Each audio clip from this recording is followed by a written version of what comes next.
यो सम्मानित संसदमा मैले पटक पटक भनिरहेको छु, आम जनतामा ठूलो निराशा र मोहभङ्ग छ, ठूलो असन्तोष छ। यो संसद सहित हामी सबै दल जनताको ठूलो निगरानीमा छौं। नेपाली कांग्रेस र नेकपा एमालेका साथीहरूलाई मेरो अनुरोध छ, जनता अहिलेको राजनीतिक शैलीसँग, राजनीतिक चरित्रसँग र व्यवहारसँग रिसाएको छ। प्राविधिक रूपमा तपाईहरु ठूलो हुनु होला, तर जनतासँगको तपाईहरुको सम्बन्ध एकदम कमजोर भइसकेको छ। जनतामा ठूलो असन्तोष र आक्रोश छ। लोकतन्त्रको सर्भिसिङ बिना अब जनतालाई आश्वस्त गर्न सकिने स्थिति छैन।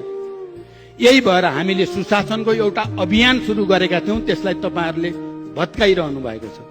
दुई ठूला पार्टी मिलेर व्यथिति थपिँदै जाँदा कतै यो व्यवस्था नै संकटमा पर्ने हो कि भन्ने हाम्रो चिन्ता छ। सत्तासीन साथीहरुसँग मेरो अनुरोध छ, संख्याको भ्रममा बिल्कुल नपरौं, सत्यसँग साक्षात्कार गरौं। धेरै टाढाका अघिका र इतिहासका कुरा पढ्न र सम्झिन पनि पर्दैन। छेउैका श्रीलङ्का र बंगलादेशको घटना मात्रै हेरे पनि पुग्छ। श्रीलङ्कामा राजापक्षजी संख्याको संकटले बाहिरिनु भएको हो र? बंगलादेशको पार्लियामेन्टलाई त आवामी लीग र त्यही गठबन्धनको एकलौटी प्रतिनिधित्वको वन पार्टी पार्लियामेन्ट भनिन्थ्यो। त्यो थियो अस्ति जनवरीको निर्वाचनको परिणाम। हाम्रो भन्दा 13 महिना कान्छो पार्लियामेन्ट।